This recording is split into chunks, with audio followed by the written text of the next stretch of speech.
Bienvenidos a un tercer encuentro sobre la amistad. Me precedieron amigos y amigas que tomaron la palabra y pusieron en escena modos de vida, modos de lectura. Como decía un amigo ya muerto, uno es lo que lee, uno es lo que vive. Entre lo que lee y lo que vive, define el universo de sus amigos. Nicolás Rosa. Por eso quería comenzar con un impacto inmediato, con un impacto vivido, en este marco, en esta experiencia, en este fin del mundo, en este año de la pandemia.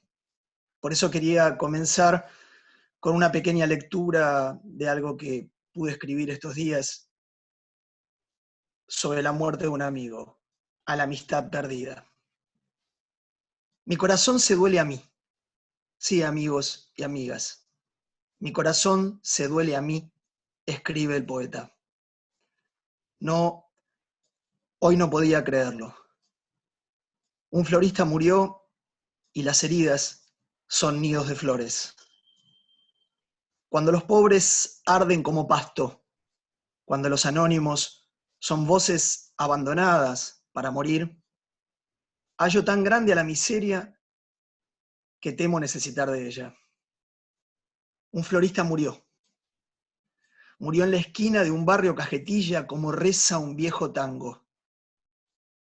En la esquina de San Benito de Palermo y Soldado de la Independencia, murió un florista que trabajó 30 años allí. Dicen que lo mató la peste, pero no. Lo mató su necesidad y su trabajo en tiempos de peste. Podrían retornar aquellas voces de Boedo para decir del dolor obrero. Comprenderían mejor las palabras de despedida escritas en servilletas y cartulinas de colores como ofrendas y epitafios. Buen regreso a casa, chispa divina. O en el jardín de mi corazón tengo los mejores bouquets de bellas flores.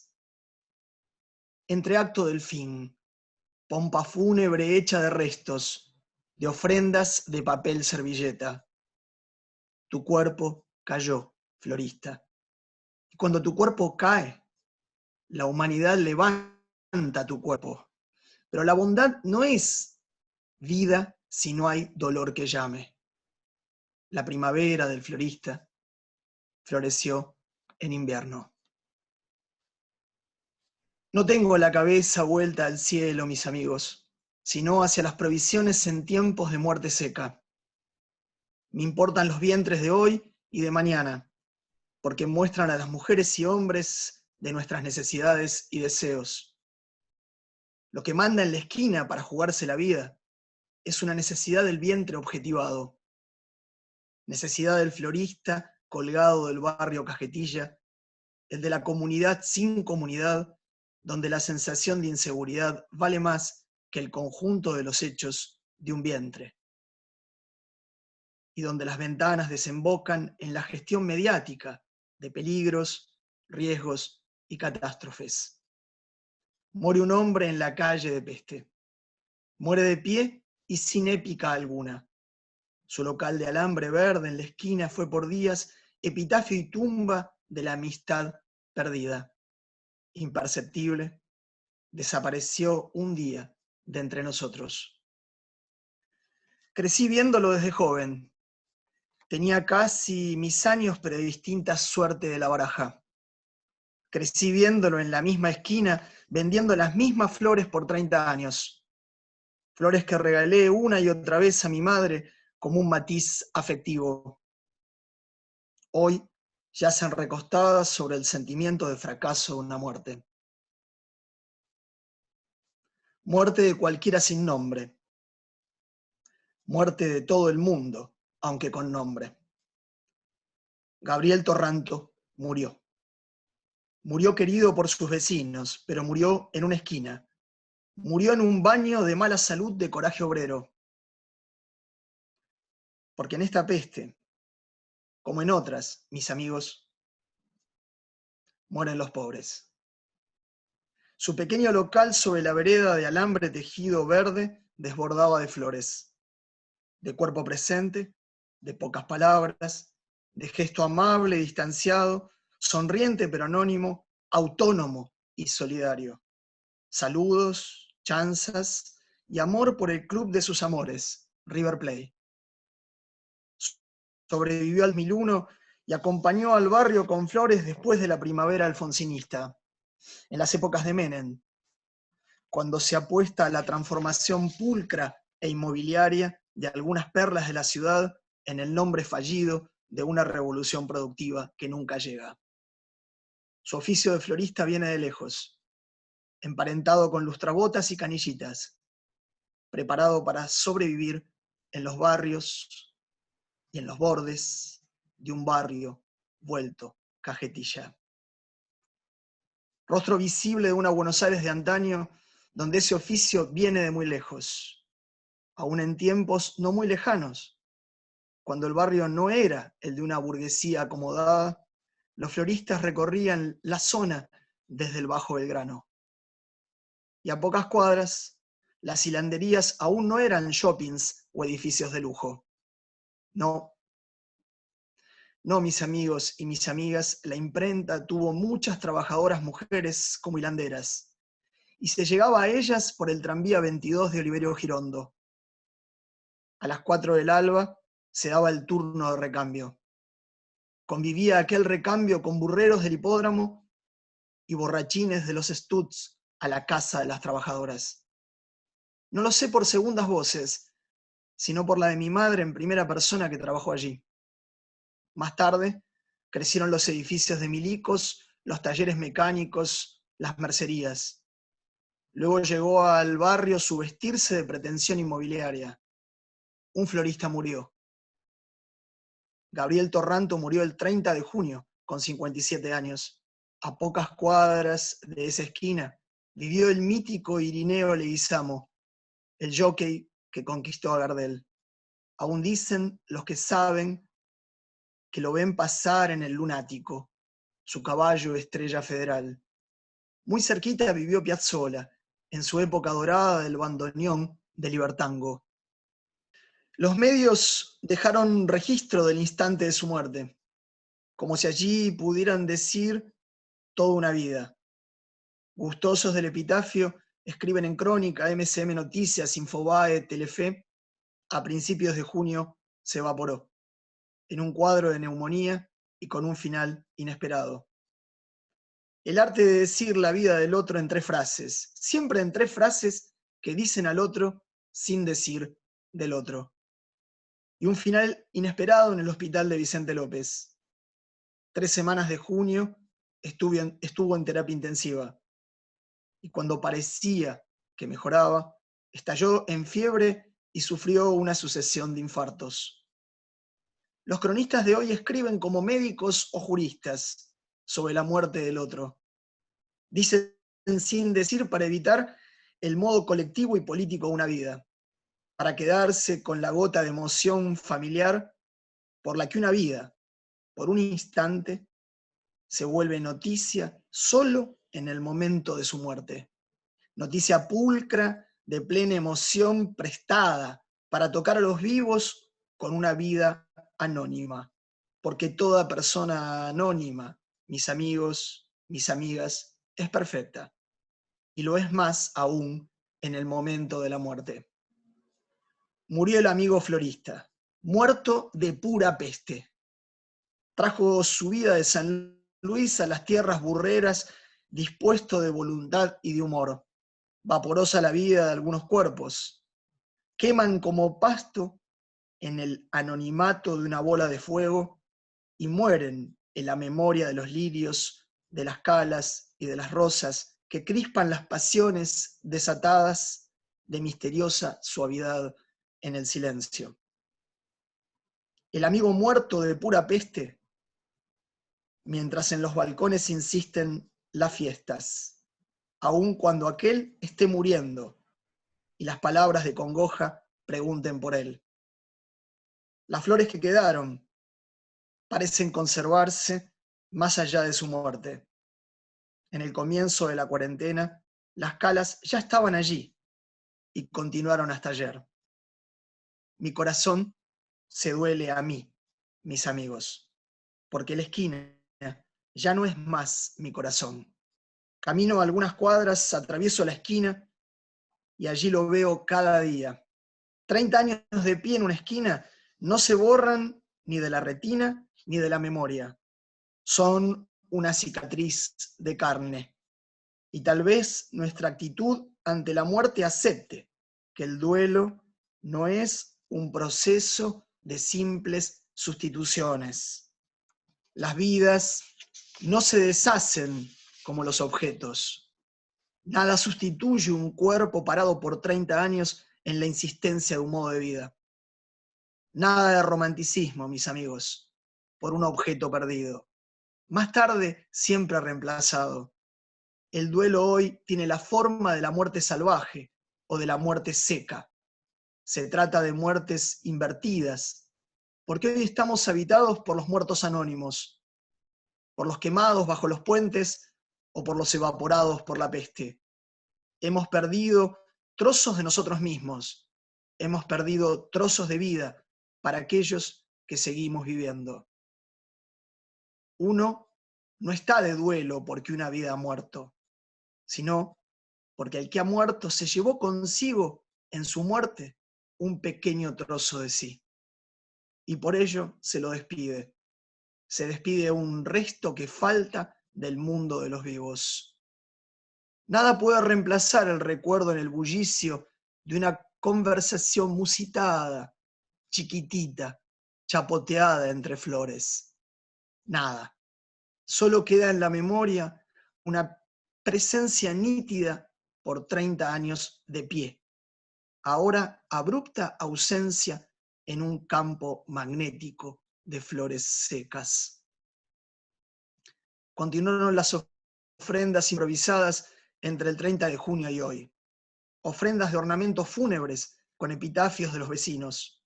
Un modo de despedir, tal vez de amortajar, de proseguir el rito de despedida para la manifestación de una presencia fantasmal que insiste allí entre los vivos.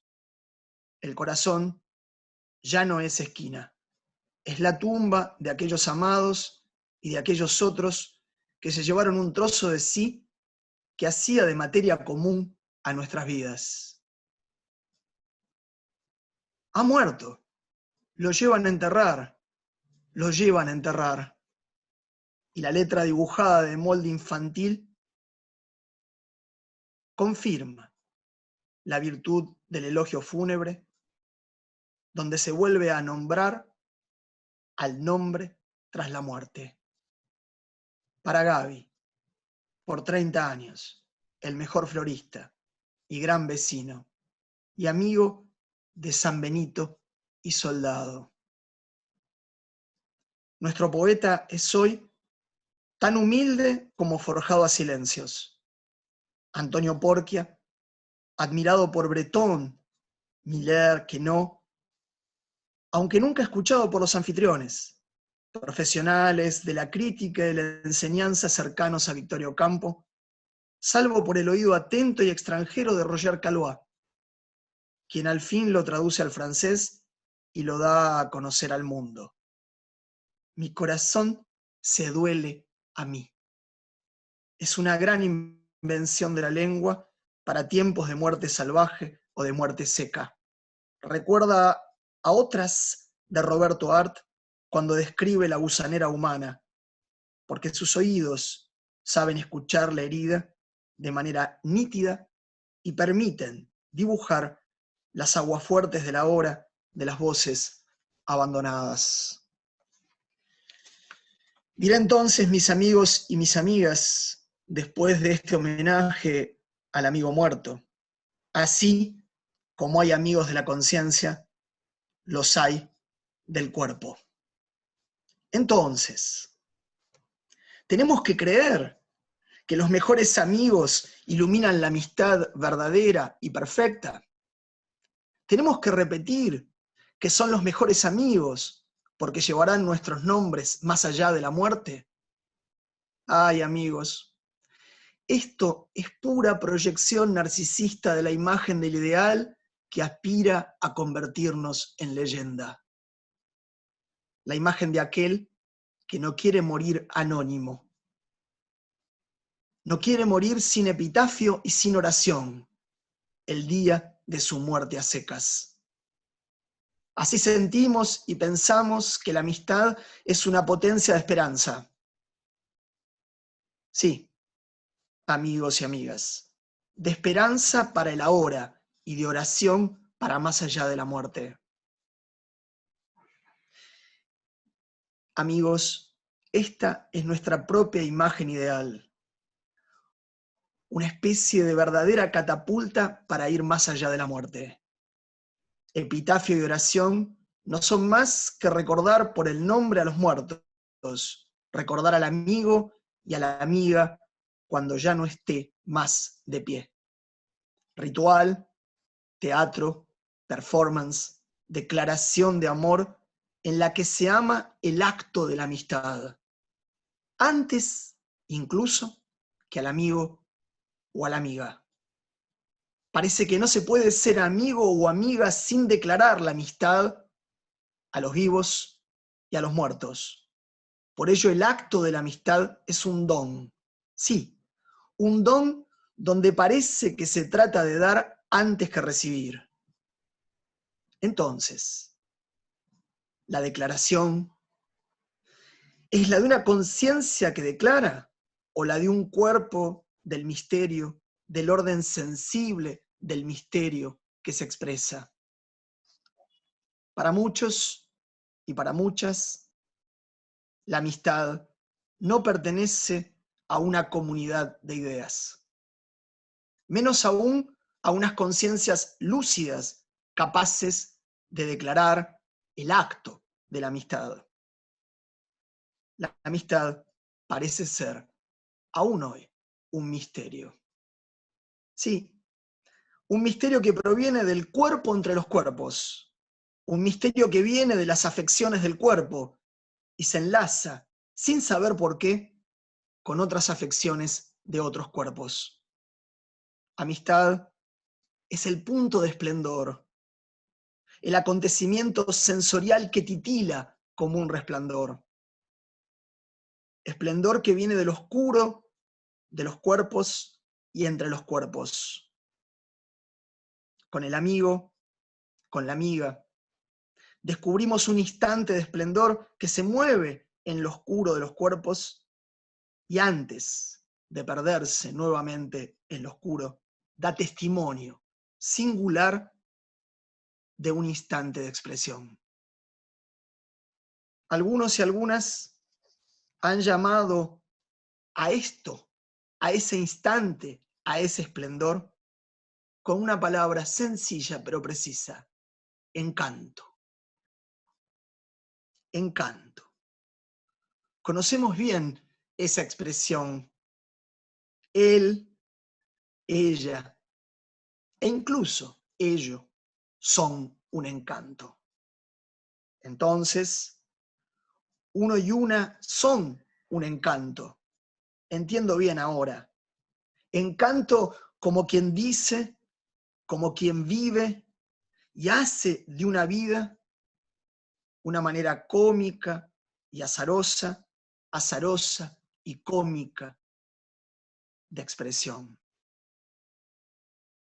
El encanto que alguien destila más allá de la conciencia no es una pura proyección narcisista que me hace parte de una comunidad de ideas entre los vivos y me asegura el epitafio más allá de la muerte. No, mis amigos, mis amigas. El encanto es del orden del misterio que trata con el cuerpo, con la cuerpa. Cuerpo a cuerpo aparece el encanto. Y por ello, el encanto es del orden del humor y del azar. Podemos decir entonces que hay amigos que son la medida de los que no quieren morir anónimos, pero también hay amigos del encanto insignificante. Podemos decir que hay amigos que aman el acto de amistad declarándolo una comunidad de ideas y que hay otros amigos que son del cuerpo, que tocan con delicadeza, que tocan con insignificancia, que tocan con elegancia, a veces con vulgaridad, pero siempre, siempre tocan nuestro cuerpo sensible. Hay amigos de la conciencia táctica y hay amigos sin causa y sin épica. Hay amigos de la conciencia y amigos cómicos de la caída de los cuerpos. Algunos reclaman una causa justa, otros flotan al azar juntos como corchos. Entonces, hasta aquí, podría decirles que así como hay amigos de la conciencia, también hay amigos del cuerpo. Así como la conciencia agrupa a los amigos en una comunidad de ideas, así el cuerpo toca la intensidad vital. O bien el amigo es comunidad de ideas, o bien el amigo es una atmósfera de experiencia del orden, del encanto. Podrá decirse entonces que la amistad nace de la relación de sí mismo consigo mismo. Y Occidente nos enseñó una frase maravillosa. Tal vez el amigo sea el doble. El doble bienvenido de un primate afectivo y lingüístico que ostenta simultáneamente el sí mismo y su propio doble. El amigo, sin embargo, posee un peligro, su egocentrismo, y alcanza una virtud, su egoexcentricidad. Amigo, entonces, es una compleja composición entre familiaridad y distancia, entre la mismidad de lo mismo de un modo de reconocerse y la distancia por heterogeneidad que produce desadherencia. Es cierto que cada quien contiene lo diverso como un otro de sí mismo. Contener una diferencia constituyente en sí mismo colabora siempre a comprender la apertura y la excentricidad al otro. Amigo, entonces es un conjunto de hábitos, placeres, pensamientos que reconozco en mí, pero para que la atmósfera de experiencia perdure, requiero de una distancia no biográfica de mí hasta constituir una relación sin dependencia con el otro, conmigo mismo. Relación de relaciones, capaz de interrumpir esa potencia amorosa de encarnadura en la amistad a la que nos consagramos.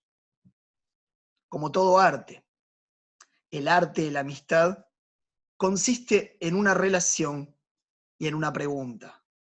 Para conservar, tal vez, quizás, el sentir expresivo del estar o el modo sensible del aparecer que configura una atmósfera.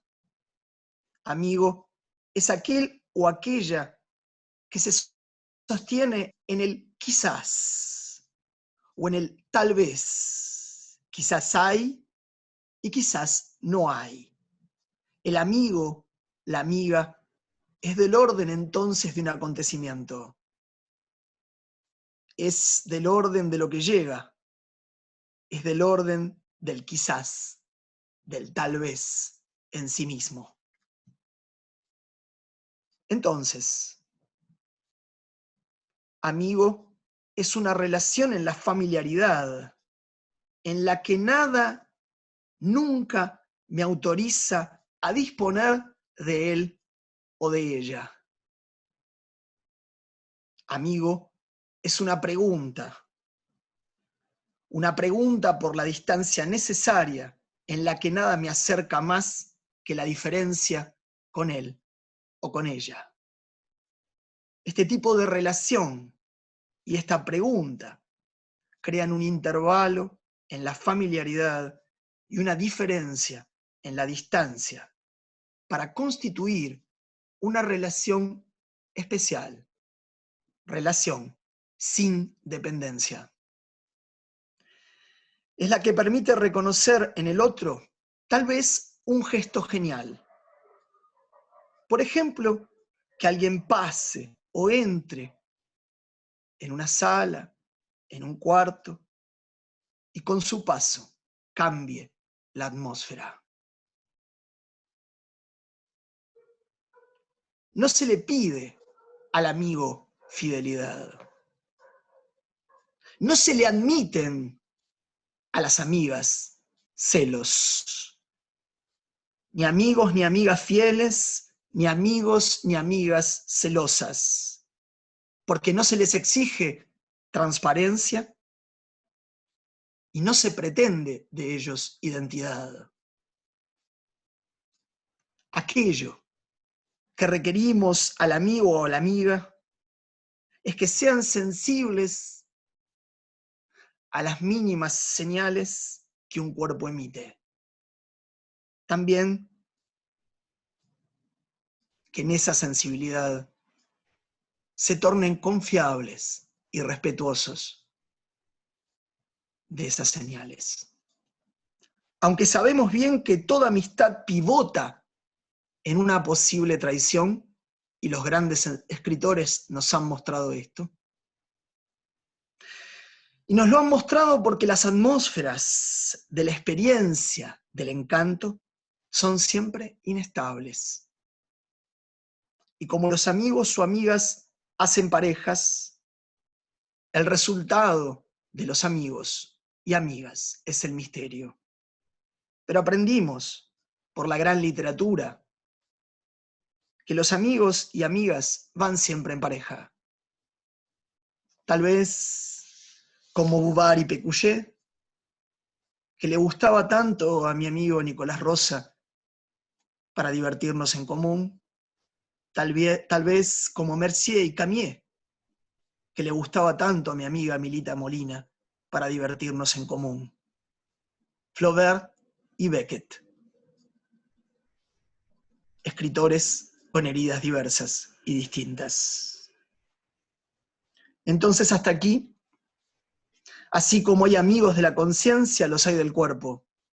Así como la conciencia agrupa en una comunidad de ideas, así el cuerpo toca la intensidad vital. O bien el amigo es comunidad de ideas, o bien el amigo es una atmósfera de experiencia poblada de encantos. Pero amigo es una palabra de larga tradición filosófica, y por ello una palabra de larga tradición política. Digo una idea, pero también podría decir un mito. Una idea contra el mito, un mito contra la idea, una idea-mito que constituye la noción de amistad. El amigo de la filosofía se dice, y se dice bien cuando se dice que siempre es extranjero, que siempre viene del exilio. Por ello, siempre será un extraordinario pretendiente y rival. El filósofo siempre será un inmigrado. Piensa con el cuerpo en el exilio, y desde el exilio proyecta la crítica fundamental en su condición de pretendiente a las interioridades satisfechas de la ciudad, de la vida y de la academia. Más tarde, aprenderemos muchos siglos atrás, en el jardín de Academos, en el lugar de Apolo, en esa tierra que se fundó como tierra de los lobos, que allí, justo allí, en disidencia, se funda el Liceo. En disidencia, en la tierra de los lobos. Allí, el pretendiente toma la palabra y dice la frase más escalofriante de la historia. Oh, amigos míos, no hay ningún amigo. Y allí comienza a rodar la frase estremecedora que está en la base de lo político mismo. De Aristóteles a Kant, de Montaigne a Nietzsche, de Kierkegaard a Blanchot. Oh, amigos míos, no hay ningún amigo. Es la frase que perturba al pensamiento de Occidente y nos exige un giro inesperado. En el campo político, amigo-enemigo no es una pareja de contrarios. Este es el gran equívoco pernicioso que desangra tierras, rituales, pueblos. Enemigo es siempre el sujeto colectivo intencionado, dispuesto a destronar la soberanía de otro sujeto colectivo. El enemigo se configura a la luz, y solo a la luz de la soberanía estatal. Amigos son solo los que comparten un mismo enemigo en el campo táctico de la guerra o de la política. De este modo, la amistad no tiene contacto con la soberanía de Estado, porque ésta solo define el campo de los enemigos. Si el enemigo define, el amigo es solo el resto que queda en el mundo de las tácticas y de las guerras. Y por ello, tal vez solo una comunidad de ideas lo evoca, el amigo político. Pero la amistad positiva se genera fuera de cualquier servidumbre voluntaria, fuera de épicas, de tácticas y de poderes del funcionariado. Amistad positiva es la del no saber del cuerpo del otro, la del no saber del cuerpo propio, la de la atmósfera de experiencia, la del encanto, la del nervio vital, la de la familiaridad en la distancia, la de la distancia en la familiaridad, la del acontecimiento como el quizás en sí mismo. Por ello, amigos y amigas, quería decirles que la amistad es siempre política. Política de la conciencia de la comunidad de amigos, política de los cuerpos de la relación sin dependencia. Hace unos años atrás, 2, para mi cumpleaños, como ocurre hace mucho tiempo, mi amigo Ariel Penisi me regaló un libro. El libro me lo regaló en el exacto momento en el que salía. Casi en el instante del fin de un mundo, casi en el comienzo de otro. En el primer encuentro de esta serie, él leía el mismo texto del mismo libro en un fragmento elocuente. Ese libro se llama Ensoñaciones de León Rosichner. El fragmento del que él leía es un texto que se llama El sentido de la amistad. Y de alguna manera quiero evocar que la primera frase de ese texto es aquella que el filósofo dejó y sobre la que no puedo dejar de pensar.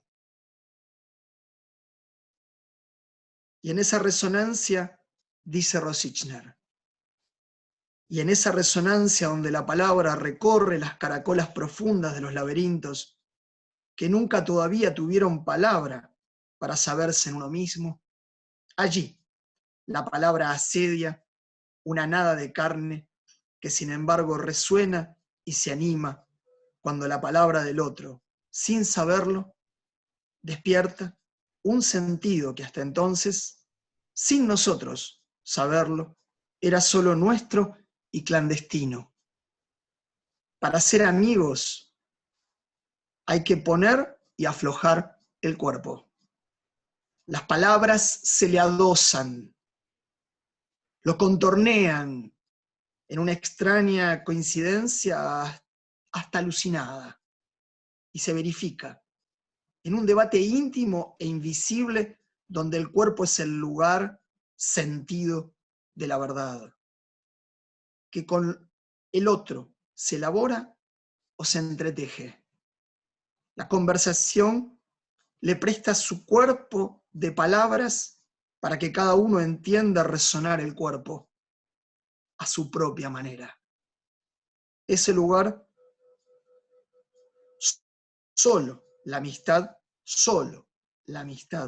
lo abre sin tanta desconfianza y libera un intercambio donde aún lo ya dicho adquiere una densidad nueva.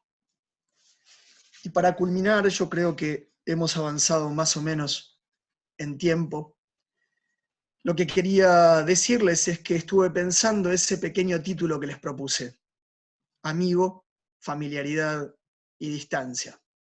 Este título nos enfrenta a tres palabras que no son ni arbitrarias ni azarosas. La palabra amigo abre en mí dos preguntas de naturaleza distinta, aunque siempre vinculadas. ¿Qué es la amistad? ¿Quién es el amigo? Ambas preguntas indican caminos distintos a quien supone pensarlas. ¿Qué es la amistad? Siempre evoca una filosofía primera. ¿Qué es el amigo? Siempre evoca una filosofía existencial. El qué es siempre ontológico y político. El quién es siempre vital y del orden del don. Ese es el linaje de estas preguntas. Entonces, ¿qué es la amistad? Evoca el acto de amistad. ¿Quién es el amigo? Evoca la potencia de un misterio. ¿Qué es la amistad? Nos enfrenta a un problema, el de la declaración de amistad. ¿Quién es el amigo? Nos enfrenta a otro problema de naturaleza distinto. ¿Cuál es el encanto que este amigo destila? Por lo tanto, ¿qué es la amistad? Siempre remite a una comunidad de ideas. ¿Y quién es el amigo? Siempre evoca un acontecimiento del cuerpo. Entonces, amigo, vinculado con amistad, nos fabrica una tercera pregunta necesaria que hemos recorrido. ¿Es el semejante el amigo o el no semejante? Amistad y amigo se reúnen en una respuesta simple, aunque perturbadora. Amigo o amiga es siempre una semejanza, nunca semejante conmigo. Fórmula que sintetiza la familiaridad y la distancia. Y repito, para cerrar, brindar con ustedes y despedirme. Familiaridad en la que nada me autoriza a disponer del otro como un semejante. Distancia en la que nada me acerca más al otro que en la diferencia que me distancia como nunca semejante. A mi amigo muerto, Gabriel Torranto, a León Rosichner, quien dejó el problema y la palabra justa, a Nicolás Rosa, que me recordaba una y otra vez que somos lo que leemos y lo que vivimos, a Ariel Penici, Alejandra González, que me precedieron, y con este brindis le doy la palabra entonces a María Pía López, que cerrará este ciclo. Gracias a todos, todas y todes por acompañarnos.